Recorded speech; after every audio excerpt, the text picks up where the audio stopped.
importancia posteriormente cuando les explique cuál va a ser su función. Ahora vamos a hablar de la regulación de la función gastrointestinal. ¿Se me escucha, verdad, chicos? Listo, genial. Entonces, genial. La digestión es la conversión de nutrientes de los alimentos de la dieta en una forma que pueda ser absorbida por el intestino delgado. Entonces, el aporte de nutrientes, que en condiciones normales es alrededor de 30 kilocalorías por kilogramo. Esto es lo que va a ingresar por la boca. Y va a sufrir una transformación mecánica en el estómago en primer lugar.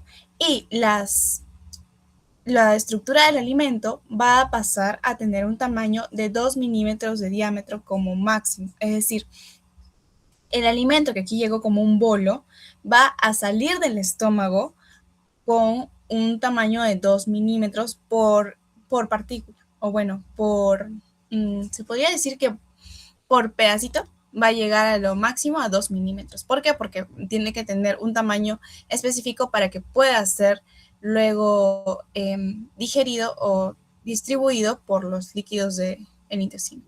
Entonces, en la boca hay hidratos de carbono como la amilasa y lípidos para digerir los hidratos de carbono como la amilasa y para la digestión de lípidos como la lipasa dentro de la saliva.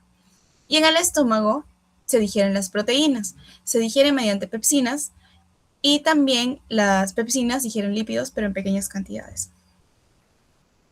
Ahora, en el intestino delgado, lo que se va a hacer es que se va a completar la digestión. Por eso es muy importante. En el intestino delgado no empieza la digestión empieza en la boca. Pero donde va a cobrar mayor importancia, donde se va a terminar, es en el intestino delgado. Donde van a empezar la digestión de proteínas, en el estómago. Ahora, en el intestino delgado, los lípidos van a ser digeridos por la lipasa, las proteínas por la quimiotripsina y los hidratos de carbono por la amilasa. Todo esto gracias a enzimas pancreáticas que llegan al intestino delgado. Y las enzimas de la superficie luminal culminan la digestión. Es decir, el intestino delgado libera enzimas y también al intestino delgado llegan enzimas. Por eso es que es el punto más importante donde se tiene que terminar este proceso digestivo mediante ácidos y enzimas. Ahora sí, la digestión es un proceso con mecanismos secretores, enzimáticos y motores. Entonces, los mecanismos tienen que ver con cuál es la relación entre las células y las sustancias para que pueda haber una digestión. Por ejemplo, es el mecanismo endocrino, donde, por ejemplo, las células G hacen la conversión de las proteínas a gastrina. Es decir, por estímulo de las proteínas, las células G generan gastrina. Y esta gastrina es liberada al torrente sanguíneo. Como va el torrente sanguíneo, tiene el nombre de mecanismo endocrino. Luego tenemos el mecanismo nervioso, que su protagonista es el nervio vago. Entonces, cuando nosotros tenemos o estamos en contacto con alimento, pero no es que lo estemos digiriendo o lo estemos masticando, sino simplemente percibimos el alimento, ya sea por la vista o lo olemos, esto va a llevar un estímulo y vamos a empezar con la fase cefálica de la digestión, que es cuando nosotros somos conscientes de que vamos a comer. Esa fase estimula al nervio vago a liberar acetilcolina. Entonces, ese es un mecanismo de la digestión, el mecanismo nervioso, por estimulación nerviosa. También tenemos el mecanismo paracrino. Endocrino es dentro del torrente sanguíneo, paracrino es estimulación entre células. En el paracrino tenemos que las células similares a las enterocromafines estimulan a las células parietales mediante la histamina. Entonces, estas células similares a las enterocromafines liberan histamina. Y es esta histamina la que estimula a la célula parietal a formar hidrógenos, o también llamado ácido, a formar ácido. Entonces, estos son los tres mecanismos por los cuales, asociado a la digestión, se va a liberar sustancias que van a apoyar a la digestión, ya sea la gastrina para digerir alimentos, la acetilcolina para la motilidad o el propio ácido también para la digestión. Entonces, hasta aquí, ¿se ha entendido, chicos? Bien. Entonces, vamos a hablar sobre la regulación y el sistema nervioso entérico. Los elementos de la regulación son el sistema nervioso extrínseco, intrínseco y las hormonas digestivas. Cuando hablamos sistema nervioso entérico, quiere decir el sistema, los nervios que trabajan en la digestión o en el aparato digestivo. Acá están el sistema nervioso extrínseco, intrínseco y las hormonas digestivas. En el extrínseco vamos a enfocarnos más que nada en la motilidad. Entonces, esta motilidad va a depender del trabajo del aparato o del sistema nervioso simpático y el sistema nervioso parasimpático. El parasimpático va a estimular la motilidad, es el principal factor de motilidad. El parasimpático está asociado al nervio vago, el par craneal 10 y el nervio pélvico. ¿Y qué sucede? Que el parasimpático estimula junto con la acetilcolina y el BIP a las esfínteres. Entonces promueve la contracción y relajación de esfínteres y con eso promueve el paso de alimento de un espacio a otro. Mientras que el simpático inhibe la motilidad. Cuando hablamos del aparato nervioso del sistema nervioso simpático, hablamos básicamente de las interconexiones que inervan casi todas las regiones del tubo digestivo. Aquí, las sustancias que están asociadas a la estimulación del sistema simpático son la sustancia P y péptidos con calcitonina, además de la noradrenalina. Entonces, aquí, ¿qué podemos asumir? Que, por ejemplo, si hay una gran cantidad de noradrenalina en nuestro cuerpo o estamos en situación de lucha, el sistema nervioso simpático lo que va a hacer es inhibir la motilidad, porque en ese momento tu digestión no es tan importante, sino, por ejemplo, que tus músculos tengan suficiente energía para que corras, o no vas a pensar en comer cuando estás huyendo. Entonces, a eso lo pueden asociar. El simpático lo inhibe la motilidad. En cambio, cuando uno está relajado, cuando uno está recostado, cuando uno estimula el nervio vago o simplemente ve comida, se estimula el parasimpático, el cual promueve que avance el alimento, es decir, que el alimento sea digerido de una mejor manera. Ese es el componente extrínseco, porque no están directamente en contacto con nuestro tracto digestivo, sino están en contacto con diversos órganos, pero a su vez pueden estimular la liberación de estas sustancias que promueven la motilidad. En cambio, el componente intrínseco ya está en relación a las capas del aparato digestivo. Entonces, el simpático inhibe el componente intrínseco, o sea, inhibe al aparato digestivo en lo que es su motilidad. En cambio, el parasimpático estimula la motilidad. Tenemos el plexo submucoso o de Meissner y el plexo mientérico o de Auerbach. El plexo submucoso va a estimular la secreción y flujo sanguíneo local, lo que va a hacer que ocupe zonas específicas para estimular la función de motilidad. En cambio, el plexo mientérico de Auerbach va a estimular los movimientos gastrointestinales y se va a enfocar en el tono, la frecuencia y la intensidad de contracciones y velocidad de conducción de ondas.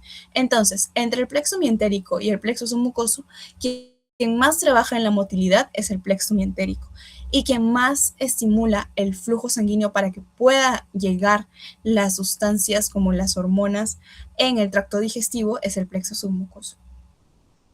Ahora, estos plexos están asociados a los plexos intramusculares o intersticiales de Cajal, que es el cerebro local. Nuestro aparato digestivo, como ustedes habrán notado, se contrae y esas contracciones pueden llegar a un momento a ser incluso autónomas, es decir, sin tener como tal una estimulación extrínseca. Entonces, como trabajan también por su propio lado, les denominan cerebro local.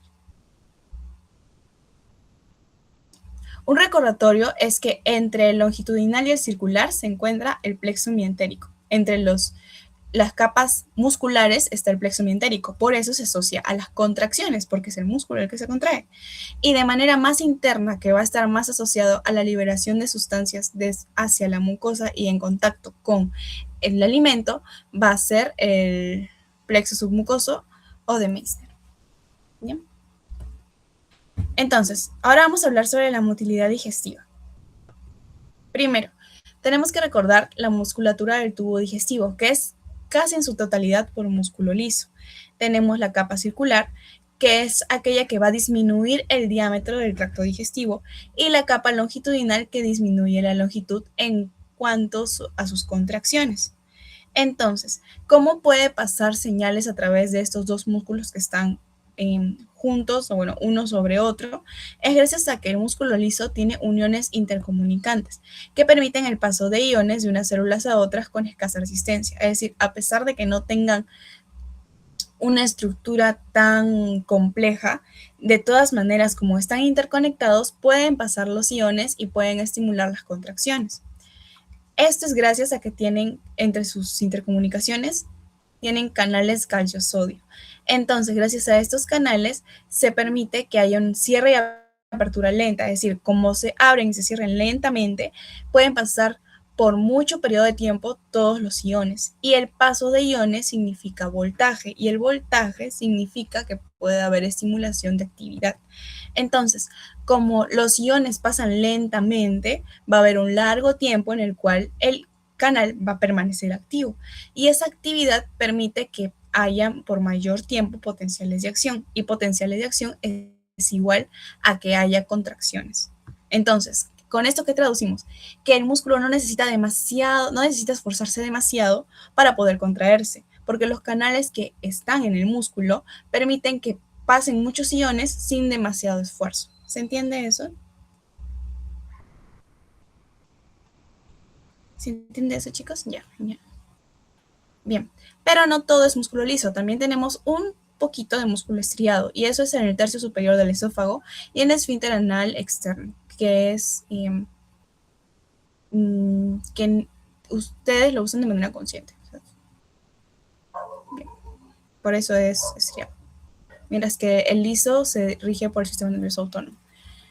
Bien, entonces, hay distintos tipos de contracciones digestivas. Tenemos las contracciones segmentarias y el peristaltismo. Entonces, acá vamos a ver, esto es este caso.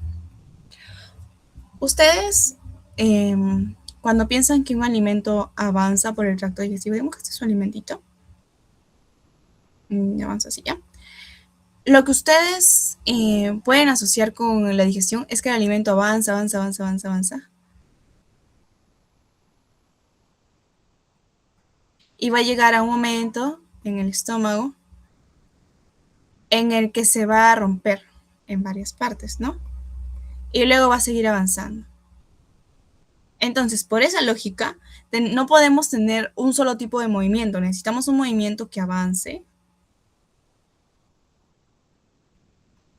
pero también necesitamos un movimiento, ya bueno, pero también necesitamos un movimiento en el cual hay una destrucción, ¿verdad? Como hay una trituración, un rompimiento. Entonces, por lo tanto, debe haber un tipo de característica en la musculatura para permitir ese avance y otra diferente para permitir la destrucción, el rompimiento del bolo alimenticio. Eso se da gracias a que hay distintos tipos de contracciones. Están las contracciones segmentarias y el peristaltismo. No es que todo sea peristaltismo, sino que las contracciones se dividen de acuerdo a lo que van a lograr. Las contracciones segmentarias son erráticas, no se propagan y están enfocadas en promover la mezcla. ¿Qué quiere decir? Tenemos el bolo alimenticio. Las contracciones segmentarias generan un anillo que cambia el lumen, el espacio, lo suficiente como para que el bolo tenga que dividirse. Esta contracción hace que haya una división del bolo. Luego de la contracción hay una relajación y el bolo vuelve a juntarse, entre comillas, porque ya al ser dividido ya no es como que vuelve a ser uno solo, sino que son ahora dos pedazos, pero en el mismo espacio. Entonces, esto mejora la digestión y la absorción. Es, por ejemplo, digamos, ustedes tienen una gota de pintura. Digamos que esta es pintura.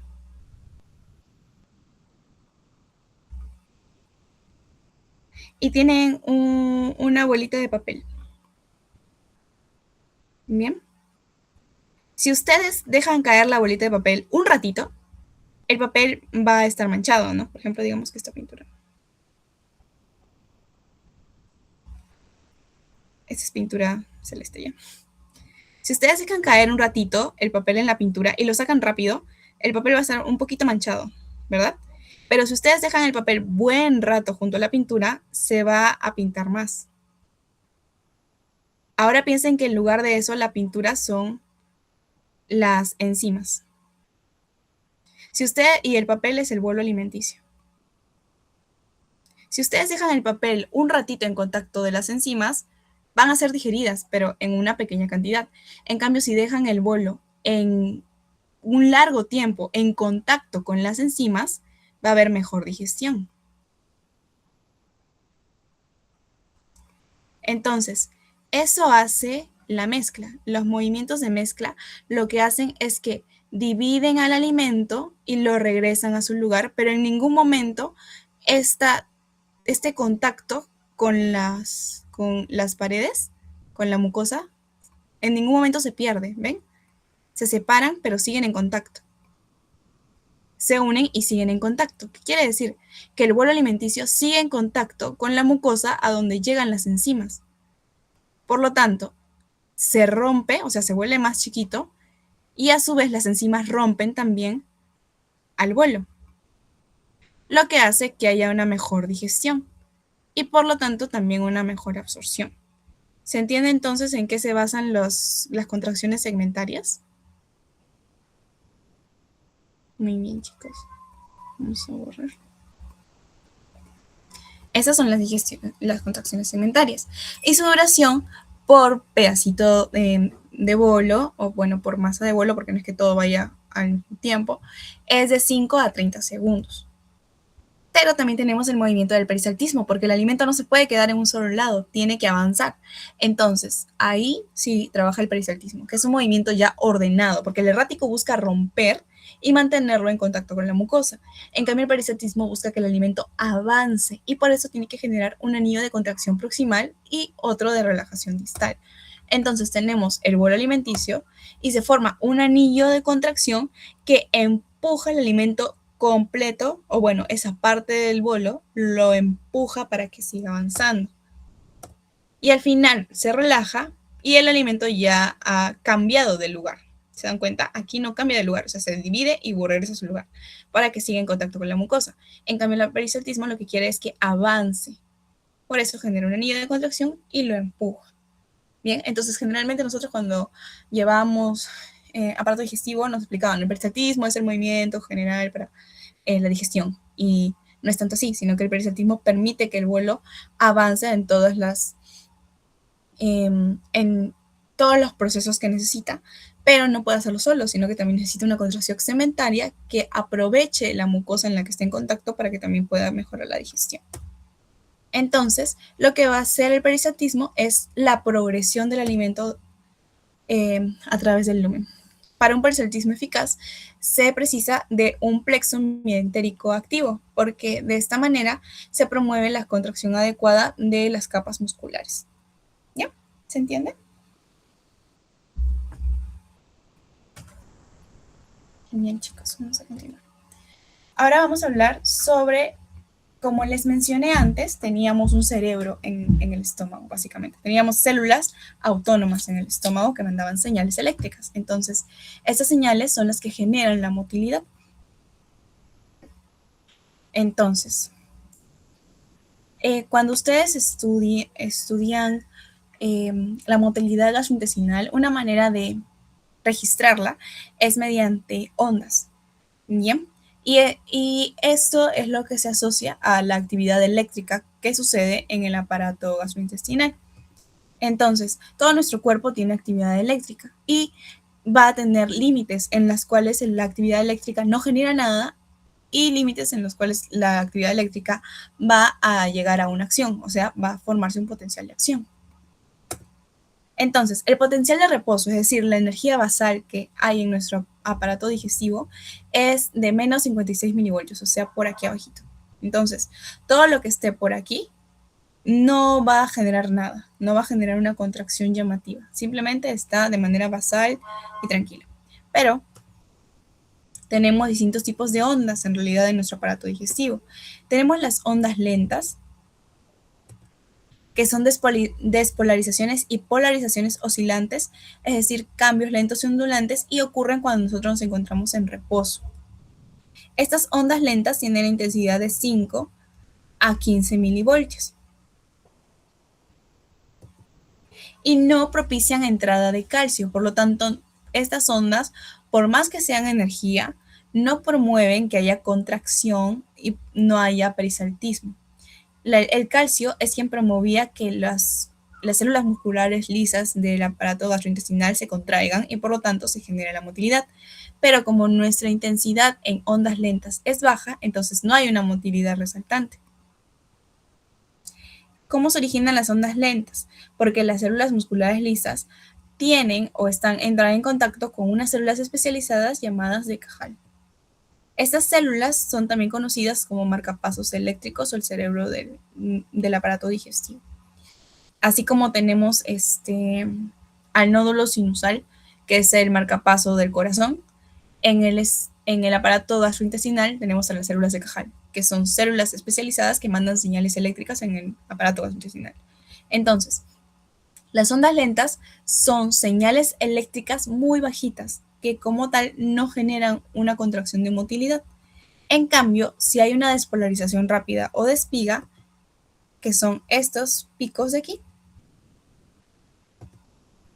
esos son los verdaderos potenciales de acción y dan lugar a la contracción del tracto gastrointestinal.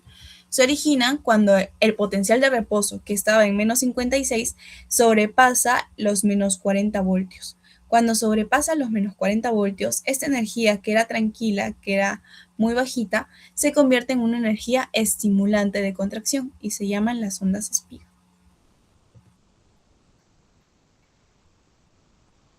Entonces, ¿quiénes promueven que estas ondas lentas se conviertan en ondas espiga? La distensión del músculo, la acetilcolina y el estímulo hormonal. ¿Por qué la distensión del músculo? Nosotros tenemos el estómago es relativamente pequeño. ¿Sí, no? Pero si llega un alimento, ya no va a tener ese tamaño, sus paredes van a ser empujadas porque va a llegar el alimento. Y el cuerpo responde al estímulo de cómo empuja las paredes el alimento con formar las ondas espiga. También, si hay liberación de acetilcolina cuando pensamos en alimento, eso también estimula la contracción, la motilidad. Y el estímulo hormonal también estimula las contracciones, por ejemplo, por la gastrina, por la histamina. Eso genera contracciones espiga, lo cual promueve que si llega un alimento pueda avanzar por el tracto gastrointestinal de la manera adecuada. ¿Y qué cosa disminuye estas contracciones? Es decir, qué cosa no permite que se formen las ondas espiga, por ejemplo, la liberación de noradrenalina cuando estamos en una situación de estrés o la estimulación de los nervios simpáticos, que son los que inhiben las contracciones o la motilidad. Bien, ¿hasta ahí se entendió, chicos? Genial. Bien, ahora la motilidad gastrointestinal tiene contracciones tónicas y fásicas. Las contracciones tónicas son contracciones que se mantienen. Hay distintos tipos, están las de baja presión y las de alta presión. Las de baja presión son contracciones que se dan en el fundus gástrico y en el colon, mientras que las de alta presión se dan en los esfínteres. Los esfínteres son aquellas estructuras que separan dos órganos adyacentes. Estas mantienen la presión de reposo de manera positiva y separan los segmentos del tracto gastrointestinal. Entonces, un esfínter la vas a encontrar, por ejemplo, entre el esófago y el estómago, otro esfínter la vas a encontrar entre el estómago y el intestino, es decir, divide las estructuras. Y va a evitar el flujo anterógrado como retrógrado, es decir, los esfínteres lo que buscan es mantener el alimento, por ejemplo, si el alimento está en el estómago, mantenerlo en el estómago mientras tenga que estar en el estómago. Y luego avanza hacia el siguiente. Si, por ejemplo, el esfínter permite que el alimento o que los ácidos del estómago asciendan, significa que el esfínter está mal. Entonces tenemos el esfínter esofágico inferior. El alimento no puede atravesar el esfínter esofágico inferior en tanto cumpla con sus funciones y esté bien el esfínter. Entonces, el esfínter esofágico inferior bloquea la salida del alimento, a menos que hayan situaciones que relajen el esfínter esofágico inferior, como la liberación de péptido vasoactivo intestinal o la liberación de óxido nítrico. También se tiene, por ejemplo, el esfínter pilórico, que es un filtro que permite que el alimento ya mayormente digerido pase hacia el intestino para continuar con la digestión y la absorción. También hay otros esfínteres como la válvula ileocecal y el esfínter anal interno, que como recuerden, divide las estructuras, permite que haya un avance de las fases y cuida que lo que haya avanzado no regrese. Ahora, también hay contracciones fásicas, que son contracciones variables. Las contracciones tónicas son contracciones que se mantienen. En cambio, las fásicas son contracciones que van a existir en tanto las protagonistas no existan. Entonces, estas contracciones variables son las que se dan generalmente en el tiempo interdigestivo. Es decir, mientras ustedes no consuman algo, básicamente, entre su almuerzo y su cena, lo que va a haber son contracciones de tiempo interdigestivo, es decir, entre los momentos en los que ustedes me están consumiendo alimento. Estos se dan ciclos en el estómago y el intestino delgado. ¿Y qué son? Son contracciones pequeñas que duran 100 minutos aproximadamente. Y también tenemos las contracciones variables en el momento digestivo, que son las que ya conocemos, que se dan en las contracciones de segmentación y peristaltismo. Entonces, ahora nos vamos a enfocar en el periodo interdigestivo. El periodo interdigestivo lo que se va a enfocar es que todo lo que haya quedado de rezago del periodo digestivo pueda también ser liberado. Porque recuerden que si una materia se mantiene en un lugar, está muy propensa a que las bacterias que están en nuestra microbiota se adhieran a esa materia y empiezan a proliferar ahí, lo cual ya sería peligroso para nosotros. Las bacterias son buenas en nuestro microambiente en tanto estén en contacto con lo que naturalmente tiene que estar en el microambiente. Si hay un alimento que no está avanzando, quizá por alguna enfermedad, algún trastorno de la motilidad, es muy probable que las bacterias del microambiente se asienten ahí y empiecen a proliferar, lo cual se puede traducir en infecciones y en malestar. Entonces, para eso existe el periodo interdigestivo con ciclos del estómago y el intestino delgado, para que todo aquel alimento que haya quedado en pequeñas proporciones también sea expulsado, pero ya mediante contracciones mucho más pequeñas y débiles que poco a poco van a permitir que también estos rezagos de alimentos sean expulsados o sean absorbidos si se necesita. Esto se llama el complejo motor migratorio interdigestivo. Este complejo tiene tres fases. La fase 1 de inactividad en los 2/3 del ciclo, la fase 2 de contracciones irregulares, 1/3 del ciclo, y la fase 3 que empieza a tener contracciones regulares e intensas y que es estimulado por la motilina, ya que luego de esto generalmente se va a regresar a las contracciones digestivas cuando llegue un nuevo alimento. Entonces, estas contracciones interdigestivas se encargan de hacer que el alimento que se haya quedado en el estómago o lo que sea que se haya quedado en el estómago pueda avanzar hacia el colon distal.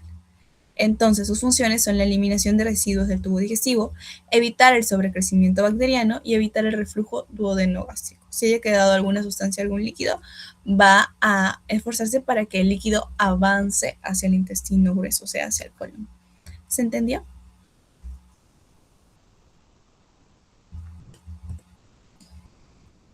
Bien, uy, acá se han quedado mis dibujitos un ratito.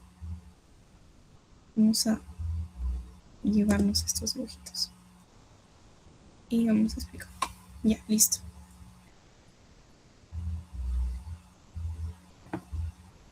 Bien, entonces, la motilidad en diferentes zonas del tracto digestivo. Primero, en la boca y la faringe se va a dar la masticación, que va a generarse la fragmentación del alimento, y se va a dar la mezcla gracias al contacto con la saliva que tiene sus enzimas como la amilasa. Entonces, la lengua lo que se va a encargar es de empujar el alimento hacia el orofaringe y esto se demora de 1 a 2 segundos. Ahora, gracias a ese movimiento hacia el orofaringe, se promueve el cierre de la nasofaringe mediante la epiglotis y va a llegar hacia el esófago. Entonces, acá está el bolo alimenticio. El bolo va a ir avanzando y si notan, aquí está la epiglotis, que cierra la zona del, bueno, ahora sería la tráquea, la cierra porque el alimento tiene que pasar hacia ahora sí. Ven aquí que está abierto. Esto debe cerrarse para evitar que el alimento pase al aparato respiratorio. Entonces, este movimiento es muy importante porque si, por ejemplo, nosotros basalmente está abierto porque tiene que pasar aire hacia los pulmones. pero al alimentarnos tiene que cerrarse para que el alimento que está aquí no se vaya hacia nuestros pulmones y no haya un ahogamiento. Por eso recomiendan que nos hable al mismo tiempo que estás comiendo, o sea, exactamente al mismo tiempo porque corres el peligro de que el epiglotis no se cierre en el momento adecuado. Entonces, ahí sería el cierre de la nasofaringe durante el paso del alimento por la orofaringe, que dura de 1 a 2 segundos. Ahora, en el esófago el alimento dura aproximadamente 10 segundos porque va a descender. Lo normal es que el esfínter esofágico superior esté cerrado con una presión de 10 a 30 milímetros de mercurio, que es la misma presión que tiene el esfínter esofágico inferior. Y durante la deglución, este esfínter se va a relajar para que pueda pasar el alimento. Cuando es líquido, se relaja durante un segundo porque no se demora tanto en pasar el líquido y baja gracias a la gravedad. Cuando es un contenido semisólido, se demora de 4 a 6 segundos, entonces el esfínter esofágico superior se tiene que relajar durante 4 o 6 segundos, y esto también es ayudado por ondas peristálticas primarias para que este alimento que es semisólido, que no va a bajar solo por la gravedad, pueda descender. Ahora, si el contenido gástrico refluye al esófago distal, aquí van a trabajar las ondas secundarias que permiten el aclaramiento del material refluido, es decir, para que descienda ese líquido. Entonces, el esfínter esofágico inferior trabaja en el mecanismo antirreflujo. Es importante mencionarles que el esfínter esofágico inferior no es que sea una estructura como tal de un esfínter, porque como saben, los esfínteres son estructuras musculares que tienen gran presión, pero el esfínter esofágico inferior, es decir, el que está entre el esófago y el estómago, es un esfínter funcional. Es formado gracias a distintas estructuras que están justo entre el esófago y el estómago, que son el ligamento frenoesofágico y el ángulo de His. Es decir, anatómicamente existen esas estructuras que permiten que haya una división entre el esófago y el estómago. Es por eso que esta zona es muy propensa a que, si no hay un buen control, pueda no cumplir adecuadamente su función.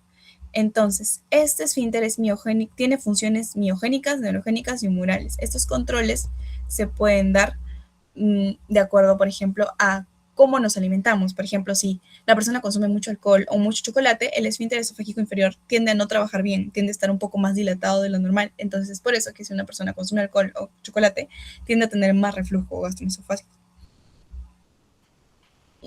Otra función, o bueno, otro aspecto que altera el control del esfínter esofágico inferior es el embarazo, ya que en el embarazo toda la estructura abdominal varía un poco, porque es empujada gracias a que adentro del útero, normalmente que mide aproximadamente unos 7 a 8 centímetros, a medida que va creciendo el bebito, dentro del útero va cambiando hasta llegar, por ejemplo, a 35 centímetros. Por lo tanto, el tamaño que ocupa el útero hace que empuje a los demás órganos, que principalmente son, por ejemplo, el estómago, la vejiga y los intestinos. Entonces, estas estructuras anatómicas que tienen su lugar al empujarse debido al crecimiento del feto, van a hacer que no se pueda cumplir la función de cerrar al esfínter esofágico inferior. Por lo tanto, corre mayor peligro la mujer embarazada de tener estas enfermedades por reflujo.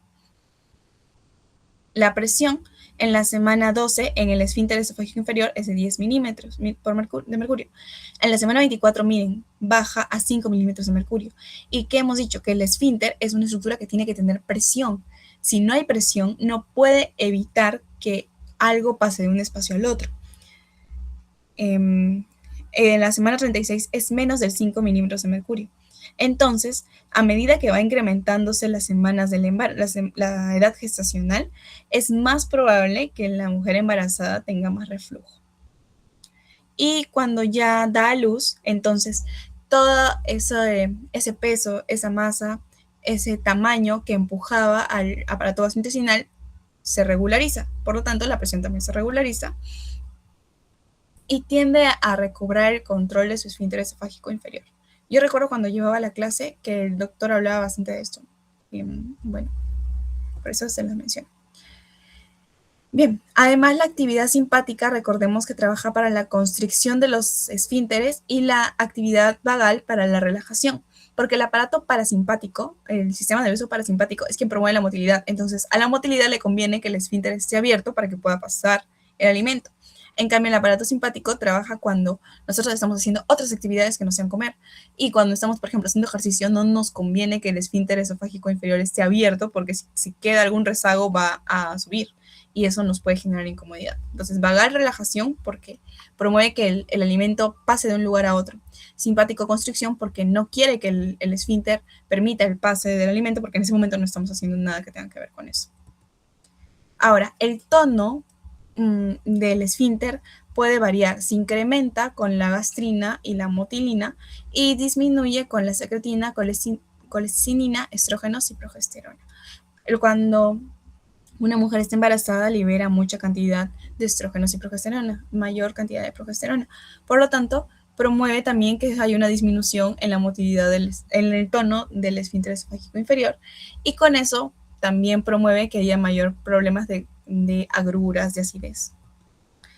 Las ondas primarias llegan al extremo distal del esófago. Cuando llegan al extremo distal, el esfínter esofágico inferior se relaja, o sea, las ondas llegan así, en esa dirección. Cuando llegan al extremo distal, o sea, al final del esfínter esofágico inferior, eso se tiene que relajar, porque si las ondas han llegado hasta aquí, es porque el alimento está junto con las ondas y ya llegó al final del esófago. Esto permite que el bolo avance, entonces, el bolo está aquí. Las ondas primarias permiten que el bolo avance hasta aquí. Esas son las ondas primarias. Cuando el bolo llega aquí, el esfínter se tiene que relajar para que el bolo pueda avanzar. Esa es la secuencia. ¿Bien? ¿Se entiende? Listo. Entonces, con eso se permite el paso del esófago al estómago y la presión intraabdominal entonces va a depender también de la presión infraabdominal sobre la presión infradiafragmática. Ahora, hablando sobre la función gástrica, la motilidad en el estómago, o bueno, el contacto que existe con el estómago dura aproximadamente de 1 a 3 horas. El estómago trabaja como reservorio, trituración de sólidos y vaciamiento de sólidos y líquidos. Cuando hablemos de vaciamiento, tienen que entender que es que el alimento se mantiene un momento en el órgano y luego se va, porque no puede mantenerse ahí para siempre. Entonces, la misma estimulación que hace que el alimento vaya de un órgano a otro también promueve su vaciamiento. Es decir, por ejemplo, si un alimento está en el estómago y parte del alimento ya llegó al intestino, esa señal de que el alimento no solo está en el estómago, sino ahora también ha avanzado al intestino, estimula a que haya vaciamiento del estómago. O sea, estimula que el estómago ya termine su función para que todo lo que tenga el estómago tenga que pasar al intestino. Entonces, así trabaja. Bien, en el fondo su cuerpo, principalmente su función primero es de almacenamiento y el efecto vagal lo que hace es que promueve la relajación de los esfínteres y la acumulación concéntrica del bolo. Esto previene el incremento súbito de la presión gástrica porque al relajarse y que pase el bolo no hay un problema en el flujo que llega al estómago. Luego que llega el bolo al estómago, se bloquea el complejo mayor migratorio interdigestivo. Es decir, ¿se acuerdan de que les expliqué que hay una motilidad muy bajita cuando no estamos comiendo? Entonces, cuando llega el alimento al estómago, se bloquea esa actividad porque ahora ya no necesitamos una contracción muy bajita, necesitamos una contracción intensa para que se pueda triturar el alimento y digerirlo. Entonces, cuando llega el bolo y bloquea ese complejo mayor migratorio, se estimula el movimiento peristáltico que se da cada 20 segundos y con eso el alimento que estaba en el fundus y cuerpo avanza hacia el antro, 1 a 2 centímetros por segundo. Cuando llega al antro, aquí sí empiezan a trabajar las ondas peristálticas más potentes y entonces empieza a dar la mezcla del bolo con las secreciones digestivas. Y por lo tanto, en este momento es que el bolo alimenticio pasa a convertirse a quimo con partículas que van a estar de 0.5 a 1 milímetro. Recuerden que al estómago llegaban partículas de 2 milímetros y se están yendo partículas de 0.5 a 1 milímetro. Cuando ya empiezan a irse es que se promueve el vaciamiento gástrico. En los sólidos es de 45 a 70 minutos, o sea, en 45 a 70 minutos algo sólido que tú hayas comido, se supone que ya tiene que haber avanzado del estómago al intestino. Y el líquido dura de 6 a 12 minutos aproximadamente en el estómago. Ahora, hay estímulos locales y duodenales para que se dé el vaciamiento gástrico. Los estímulos locales son, por ejemplo, la distensión del estómago más la estimulación de la hormona gastrina. Esto lo que hace es, como les mencioné, el estómago es de un tamaño, cuando llega el bolo cambia de tamaño, entonces con eso el estómago traduce en que tiene que empezar a trabajar. Y ese trabajo lo que busca es que el alimento cambie de tamaño para que pueda pasar hacia lo que sigue, que es el intestino. Entonces, cuando llega la gastrina disminuye el tono pilórico y aumenta la fuerza de contracción en el antro. Es decir, tenemos el estómago y cuando el alimento ya llega al antro, ya el aparato digestivo sabe que el alimento ya no tiene que estar en el antro, sino que ahora, después de que trabaje, tiene que avanzar al intestino delgado, ¿no? Um, entonces, principalmente el duodeno, ¿no? Que está en contacto. Entonces, lo que va a pasar es que aquí hay un esfínter, el esfínter pilórico. Entonces, para que pueda avanzar el alimento, tiene que disminuir el tono del esfínter pilórico, porque al disminuir el tono, el esfínter se abre un poco. Y al abrirse puede pasar el alimento tranquilamente. Además, se incrementa la fuerza de contracción en el antro para que el antro pueda empujar el quimo hacia el duodeno. ¿Se entendió, chicos? Bien.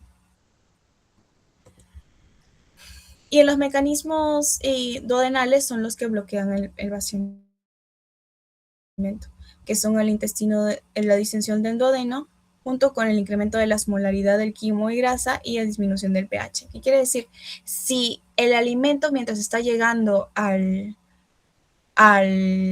duodeno, es demasiado de lo que puede soportar, va a debido a la osmolaridad del propio alimento o del pH. Entonces, esto va a evitar que llegue en gran cantidad al duodeno, sino que se mantenga por mayor tiempo en el estómago hasta que regularice la osmolaridad y su pH. Los efectos de los fármacos también cambian el vaciamiento. Yo quiero que entiendan el vaciamiento como ese proceso en el cual el alimento va a pasar del estómago al intestino o de una fase a la otra.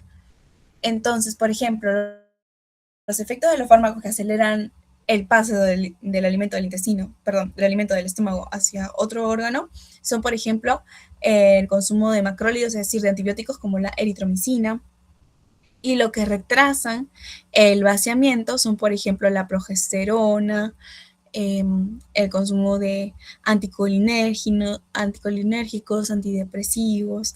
Es básicamente que los que aceleran promueven que la digestión avance rápido. Los que retrasan hacen que se enlentezca la digestión y que, por ejemplo, estén asociados a estreñimiento. Bien. Ahora la motilidad intestinal. En el intestino delgado el alimento se mantiene de 3 a 5 horas aproximadamente y aquí van a trabajar las contracciones propulsivas, es decir, la peristalsis, lo que hace que el bolo descienda, y también las contracciones segmentarias que retardan el tránsito pero permiten que haya mayor contacto con la mucosa. Por lo tanto, esas dos contracciones, como les mencioné anteriormente, son muy importantes para la digestión. ¿Quiénes aumentan de manera emocional la motilidad? O sea, para que avance el alimento y para que genere las contracciones adecuadas, la agresión y la cólera.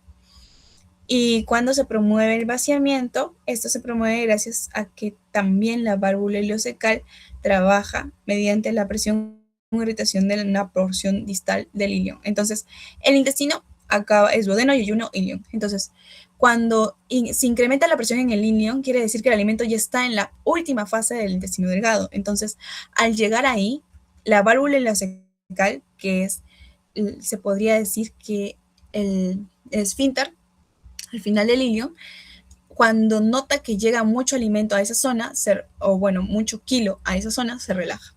Y eso permite que haya una fluidez del contenido, para que pueda pasar del intestino delgado hacia el intestino grueso, donde dura aproximadamente de 1 a 3 días. Llega al ciego y colon y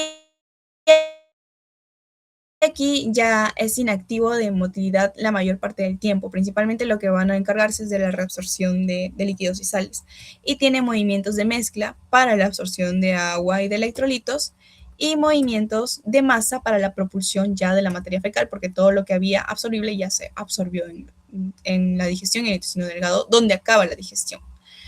Entonces, los factores emocionales que aumentan la motilidad en el intestino delgado y el intestino grueso son la agresión y la cólera, mientras que los que disminuyen son el dolor, la tristeza, la depresión y el miedo. Por lo tanto, podríamos asociarlo a que una persona esté estreñida, generalmente puede estar asociado a que la persona está muy triste o posiblemente deprimida. Y una persona que tiene el tránsito muy acelerado, probablemente para emocionalmente colérico o es un poco agresivo y eso puede estimular la motilidad. Bien, ya casi para finalizar, el alimento llega al recto y al ano y se da la contracción, la primera contracción del colon hacia el recto y el aumento de la presión intraabdominal. El recto y el ano son las zonas en las cuales se da el último acto de motilidad, que es la defecación. Y la defecación se da la distensión del recto y el esfínter anal externo, que es voluntario. Esta defecación se da gracias a la fuerza expulsiva, que es la relajación del músculo puborectal, y del esfínter anal interno, que es parasimpático. Entonces, primero se relaja el músculo puborectal y el esfínter anal interno y da la sensación del pujo. Y cuando se relaja el esfínter anal interno, lo único que falta para defecación es que el esfínter anal externo, que es voluntario, se relaje. Entonces, no es que los dos se relajen al mismo tiempo, sino que se relaja el esfínter anal interno y ya de manera voluntaria se decide o no si se va a relajar el esfínter anal externo para la liberación. Y acá había una preguntita que decía, retardan el vaciamiento gástrico excepto. ¿Cuál sería aquí? ¿Cuál retarda el vaciamiento gástrico? Muy bien, la eritromicina, que es un macrolida, un antibiótico, que por lo tanto acelera el vaciamiento gástrico, es decir, acelera la motilidad y probablemente si una persona está consumiendo de manera crónica o está consumiendo eritromicina por un tratamiento, probablemente vayan a ver que su motilidad está muy acelerada y quiere ir al baño con mayor premura después de comer un alimento. Bien chicos, eso sería entonces todo por este repaso de digestivo. Espero que les haya gustado y se haya entendido. Igual si tienen alguna duda se la pueden pasar a sus delegados y le puede pasar al presidente de la ayudantía para que me la haga llegar. Bien.